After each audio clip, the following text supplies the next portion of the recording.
नमस्कार। Madhya Pradesh vacancy apply करने के लिए हमें पहले नोटिफिकेशन देखना होगा। नोटिफिकेशन में देखेंगे कितनी क्या फीस है। जनरल कैटेगरी को 500 रुपये, ओबीसी SC ST EWS वालों को 250 रुपये के लिए मध्य प्रदेश विभाग भी 200 रुपये अतिरिक्त शुल्क जनरल के लिए, ओबीसी SC ST और इन सब के लिए 100 रुपये अतिरिक्त लेगा। अब यहाँ पर मध्य प्रदेश पुलिस विभाग गृह विभाग पर आकर हमें यहाँ पे क्लिक करना है। क्लिक करने के बाद एग्री करेंगे। एग्री करने के बाद हमारा यहाँ प्रोफाइल पंजीयन नंबर डाल के और डेट ऑफ बर्थ डालनी है। आगे बढ़ाने के बाद हमारी प्रोफाइल में दी गई जानकारियाँ यहाँ पे खुल के आ जाएंगी। आगे बढ़ जाएंगे। आगे बढ़ने के बाद यहाँ से अब हमारा मेन फॉर्म चालू होगा। यहाँ पे हमें कैटेगरी देखना है, किसी वर्ग से है तो वर्ग में सिलेक्ट करने का था, बिना वर्ग में सिलेक्ट करके और गृह जिला सिलेक्ट करना होगा। तो यहाँ पर अगर जानकारियाँ ध्यान से पढ़ने के बाद बिना वर्ग के बाद हम अपना होम डिस्ट्रिक्ट सिलेक्ट करेंगे। होम डिस्ट्रिक्ट सिलेक्ट को ध्यान से पढ़ना होगा और अपने अनुसार हाँ या ना में जवाब देना होगा। जैसे को आप खिलाड़ी पुरस्कृत खिलाड़ी हैं या फिर आप पहले से सरकारी विभाग वगैरह में हैं या फिर आपकी मतलब विधवा, परित्याग या तलाकशुदा हैं, तो सबकी जानकारी देने के बाद हमें आगे बढ़ेंगे।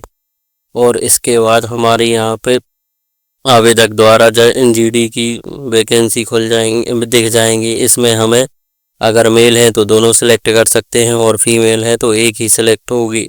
इनको सिलेक्ट करने के बाद आगे बढ़ाएंगे। यहाँ पर हमें 10वीं का मार्क्स रोल नंबर, 10वीं यहाँ पर हमें 10वीं का रोल नंबर और वर्ष और किस बोर्ड से, CBSE है तो CBSE, UP है तो UP और कोई अन्य बोर्ड है तो वहाँ पे बोर्ड टाइप करना होगा। और इसके बाद हमें जिले में प्रेफरेंस देना होगा, हमारा कौन किस किस जिले में हमें नियुक्ति चाहिए। ये बहुत ध्यान से बनने वाली चीज है, इसको बाद में चेंज नहीं कर सकते हैं। के बाद हमें शारीरिक बिंदुओं को दिया गया 1 से 12 और बाकी चीजें शारीरिक अर्हता रखते हैं और न्यूनतम योग्यता रखते हैं। इसके बाद हमें अगर SC ST कैटेगरी से हैं तो 8वीं की मार्कशीट लगेगी और अगर नहीं है तो बाकी नॉर्मल 10वीं की मार्कशीट लगेगी। के बाद हमें परीक्षा सेंटर सिलेक्ट करने के बाद आगे बढ़ा देंगे। यहाँ से हमारा फॉर्म कंप्लीट हो जाएगा। Thank you.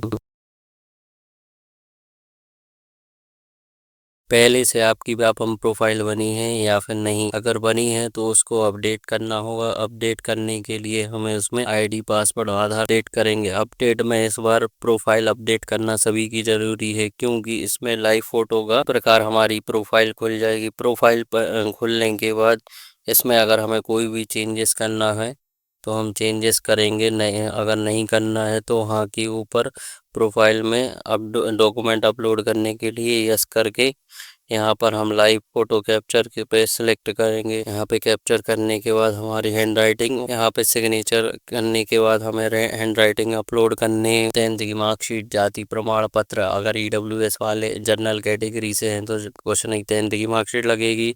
वरना EWS वाले हैं तो EWS का सर्टिफिकेट लगेगा और OBC SC और ST वाले हैं तो जाति प्रमाण पत्र भी